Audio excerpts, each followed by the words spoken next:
next time somebody asks me who did my nose, I'm just gonna say God did. God did, because come on. Like, yes, he did the job. Yes, he knew what he was doing. Hello, hello, hello. Welcome to my channel, or welcome back to my channel. I am Jessica, and of course, this is my channel.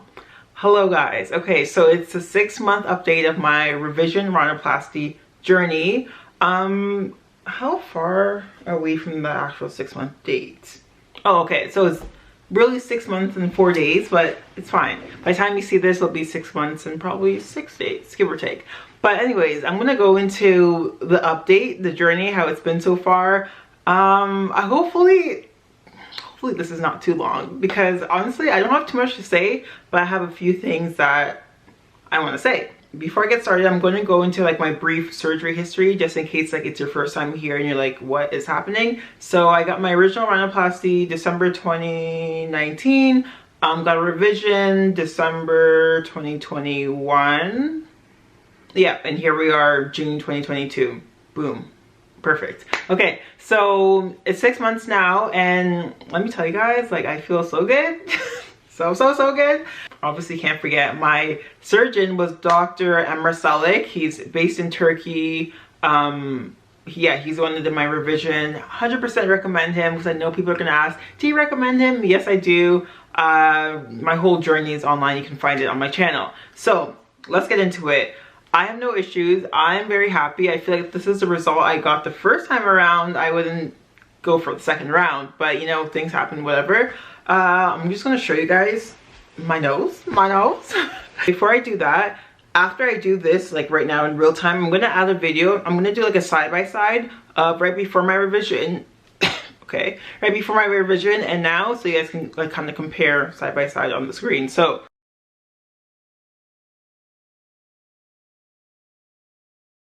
okay, so I'm putting my hair back a bit, and this is a whole like before video. So straight on, this is what it looks like. The result I'm going for, higher bridge. Okay, definitely not like that, but you know what I mean, like more narrow. Anyways, side view. Oh, I always hate doing side view because I'm like, I never know where I'm looking. I'm just gonna slowly turn, I think like this. So side view, I actually like my side view, like I don't mind it at all. I hope I'm in the right spot, guys. I'm trying to like peek. But yeah, my side view, I don't mind it at all. I'm just like, it's fine. I think he said he's gonna make it a little bit like sharper, I guess. I don't know, whatever. I'm like, I just know it doesn't need a lot of work. Hopefully, okay. So yeah, that's basically that. I guess I should do my upper nostril as well. This is like the most fun part.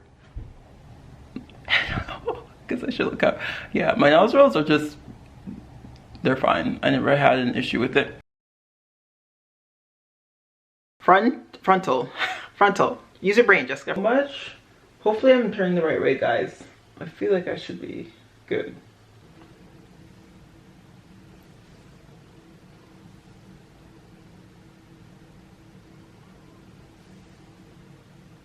So I guess I can just do scars now too.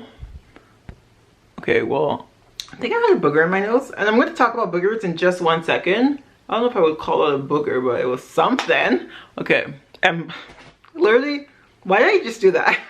Clinic Hub, their merit that they give you, literally still using it to this day. It's the best. Let's continue. So this is the under view. Well, I really need to shave. Oh my god, this is so embarrassing. Okay, let's just focus on what we're here for. This is the scar underneath. Honestly, I feel like it's like 10% there, maybe 5%. I don't know. It's just not enough for me to like care right now. I'm just like, whatever. And it's only, not only, but we're still at the 6-month mark, so it is gonna go down a little bit. And like, I'm like, I don't know. I'm like happy with it. I don't even put the scar gel in it anymore. Like, I'm actually fine with it. The only scars I actually cared about since the beginning, as you guys know if you've been here from the beginning, were the two when I ripped up my stitches. Please don't do that. When I ripped up my stitches, when I shouldn't have, obviously, and then I had the 2 scars here, and you can see those in the like videos from months ago, but those were the scars I was actually focused on. Yes, I would put the scar gel everywhere, like on the scars, but Those are two that I cared about the most, because I knew the scar underneath would just, it just needed time to heal. It would be fine. But these two, I've never seen anybody do that to themselves, so I didn't know how that like those would heal. But as we can see, I have no makeup. I don't wear face makeup like that, so nothing. As you can see, like, I'm very happy with how they are. Like, and now, like, right now, because I'm making that face, I'm like stretching out my mouth. If I'm just like talking normally relaxed, like what? Yeah, so all good with that. I'm gonna actually show you guys the scar gel that I recommend the most, because it is the best. Moderna Advanced Gel. This scar gel is honestly the best of the best. I feel like if you're in Canada, you can get this at Shoppers Drug Mart. If you're in the States, you can get it at probably CVS, Target. I think that'd be it. I don't know. Or Amazon as well. So I'm gonna go into like feeling now. So this is weird, because this is my first time obviously getting, not obviously, but this is my first time getting rib cartilage in my nose, because I didn't do that during my primary surgery. So this is what I noticed, okay? So there's obviously changes that are still gonna happen from the 6-month mark to like literally up to year 2. And I only say up to year 2 because with my primary surgery, I did see a little bit of change from year 1 to year 2. So I'm like, did I say my history wrong? I don't think I did. But yeah, I did see some change from year 1 to year 2 with my primary. So yeah, I do know there's gonna be some change, and like obviously like that's cool. But the touch, I don't know how much that is gonna change. And what I mean by that, I'm gonna try to explain it the best way I can. But there's now rib cartilage into my nose, right? So your nose is just like this. Feels very, I don't want to say hard, because I don't know if hard is the word. But I feel like hard would be the best word to describe it. It's like hard, because it's just like, it's cartilage in your ear, right? In your nose. It's so hard to explain. But like obviously here, like this is all like moving fine.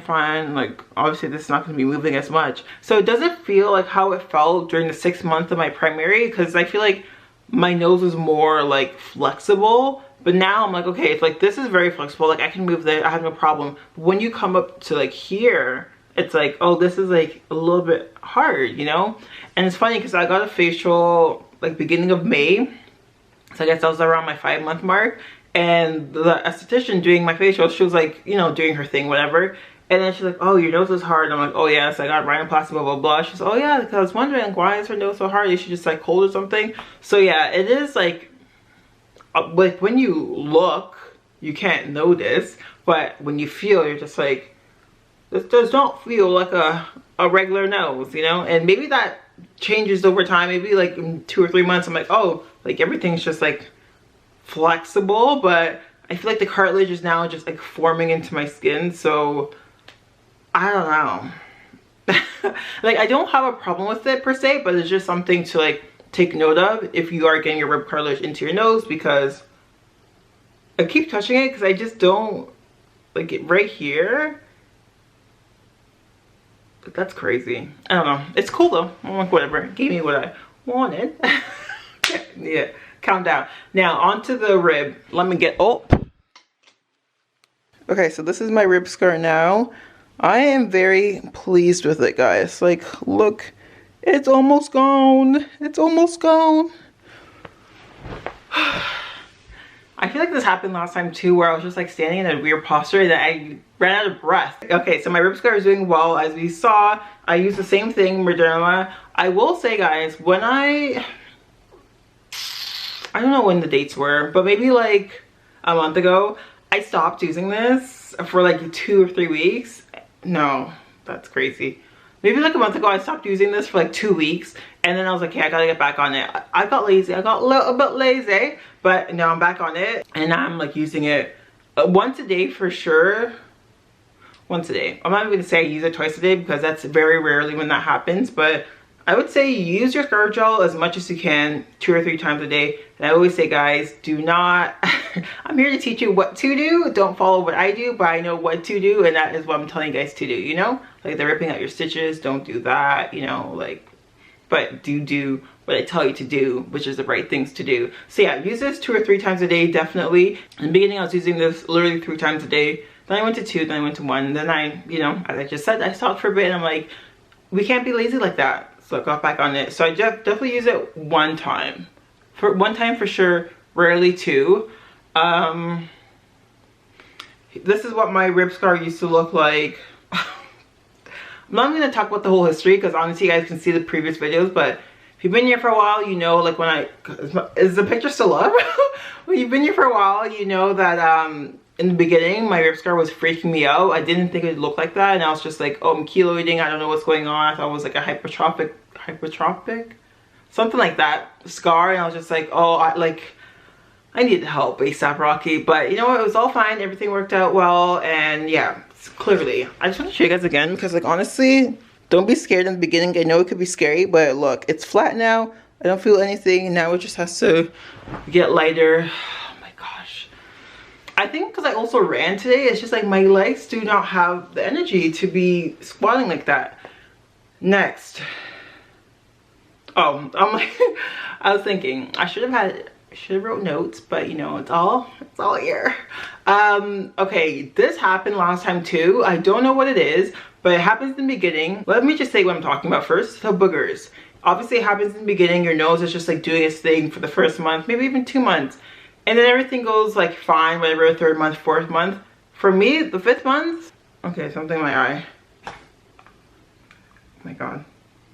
So basically during like the 5th month, I didn't know what was going on, but there were boogers coming out of my nose that were just like not it, you know. They were just, I don't know what, I have to like, I should research into this, like why this happens during like the 5th month, because it's like boogers that you were getting in the beginning, and they're just like super big, super large, just like very, you know, annoying. It's like when you blow your nose or you do, it's just huge. I'm like, I don't know what's going on.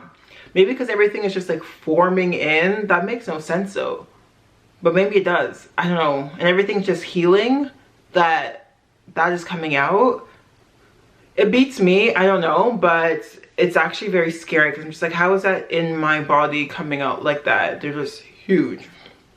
It's so funny. I was thinking, like when that was happening, like literally all throughout May, I'm like, should I show pictures? But I won't, because apparently one time, not apparently, sorry, but the time I blew my nose and somebody was very my water bottle. I blew my nose and someone was very disgusted. I'm like, this is a rhinoplasty surgery vlog, so of course you're gonna see something like that. It's fine, I will respect your wishes, guys. But yeah, obviously don't need to show you guys my boogers, but just like that just may happen during the 5th month mark. I feel like that's all I have to say. But I did ask you guys on my community tab on YouTube. Well, I told you guys I was filming this video, and if you have any questions, so let me know. And then somebody wrote in like a radio show. I think they have like 6 questions. I'm gonna go through them. And these are actually great questions, especially for someone traveling to Turkey for the first time, or thinking about going to Turkey for the rhinoplasty. Okay, I don't know why I did that. So the first question, thank you, by the way, Superman7136. So first question, what tips would you give someone traveling to Turkey for rhinoplasty?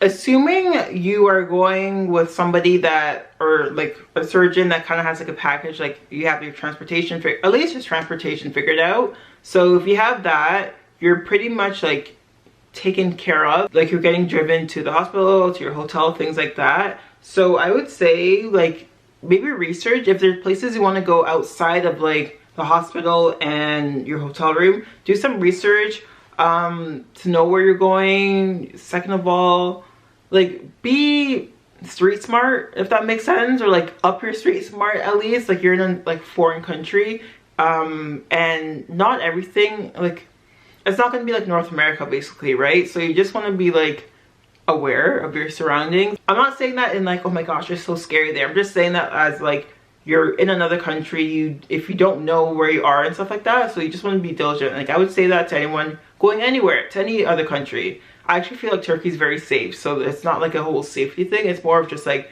being aware of your surroundings and actually researching if you're going to like this place, knowing that like this is the route you take to get there, right? Just being street smart. I would also say, but I feel like people already know this, like make sure you have all your documents beforehand, like that like visa thing you need to get. I think they still have that like COVID QR code thing that you need to have. It's called the H, I'll put it right here. It's called the H something code you need to have. Just basically make sure you have all your paperwork handy dandy, ready to go. Next question. Was it hard to communicate with the surgeon's office due to the language barrier?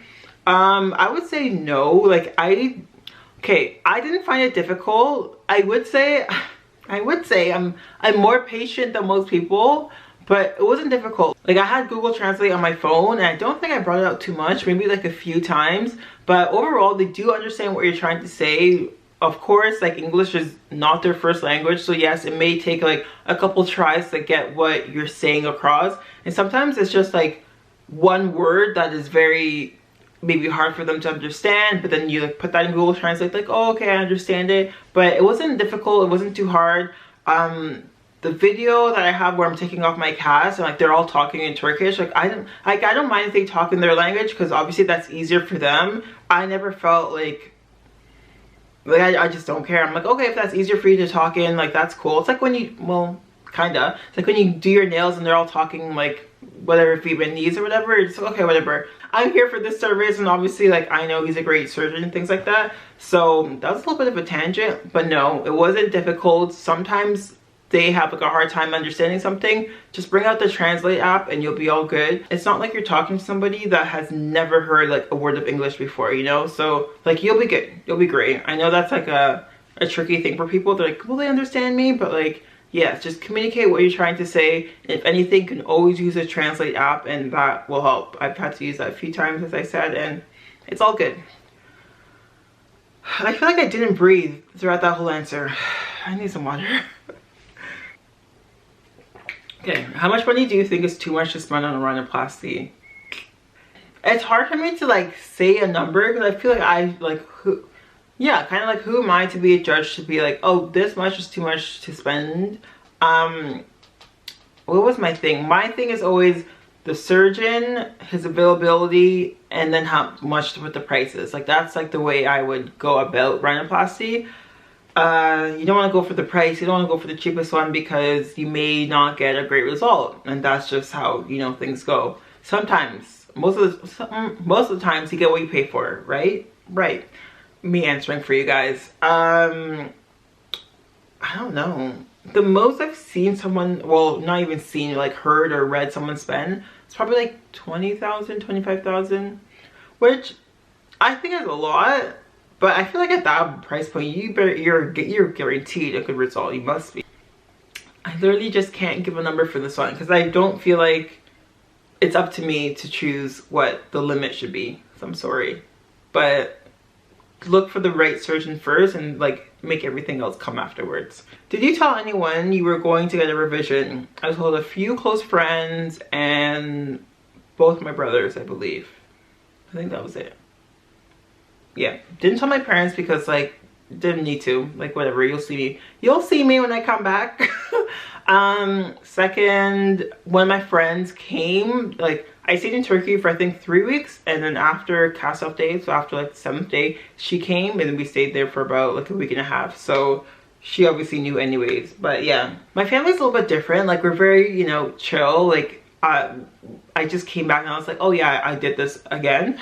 My mom's like, okay. But I know obviously not every family can be like that. So I would say tell who you have to tell, you know? If you don't have to, you literally don't have to. Especially, not that I think this would happen to me, but because my friends aren't like this. But some people, like I know stories where people are like trying to talk people out of it. How many times did I say people? Refresh. I know where there's some situations where people will try to talk you out of it, and it's like, no, if you already made up your mind, made up your decision, like that's it, right? That's how I'm like, I already made up my mind, that's it. So you'll see me when I'm out of surgery. You know what? You'll see me when I'm done. But yeah, that's who I told. Are you satisfied with your current nose? Yes, very much, especially at the 6-month mark. Yes. And it's crazy because I know there's like still so much more changes to happen. Like what can happen? I feel like it's so weird when I'm right in front of the window because it's like just it kind of looks like a big glare, but come on. Well, I really was feeling myself for that second, but yeah, I'm very happy with my current nose, and it'll be very interesting to see what else happens within the next few months, even the next year. Like, whoa. The last question, which I actually really went through, was what is the current update on your rib scar? And I went through that, showed the pictures and everything, so we're good on that one. Okay, so that's pretty much it. If you have any questions or any more questions, leave them down below in the comment section. I will physically reply to them. If you're interested in getting rhinoplasty by DR.EMRAH CELIK, or you want to join his WhatsApp group, let me know. Send me DM is the easiest. DM on Instagram would be the easiest, or email, I guess that works too, and I will like just add you to the group because there are a lot of great people in there, and there are, I can't speak today, there's people going through their surgeries as well, like all the time. So it's cool to have a community of people who are like going to the same surgeon and just like wanting more information about it. So that's that. I feel like I just got super tired within the last minute, so we're gonna end on a great note. Thank you guys so much for watching. I appreciate each and every single one of you. Don't forget to hit the subscribe button down below. It helps me so much. Hopefully this helped a lot. And obviously, if you have any more questions, comments, concerns, as I said earlier, leave them down below and I will reply back to you. I will see you in the next one. Goodbye.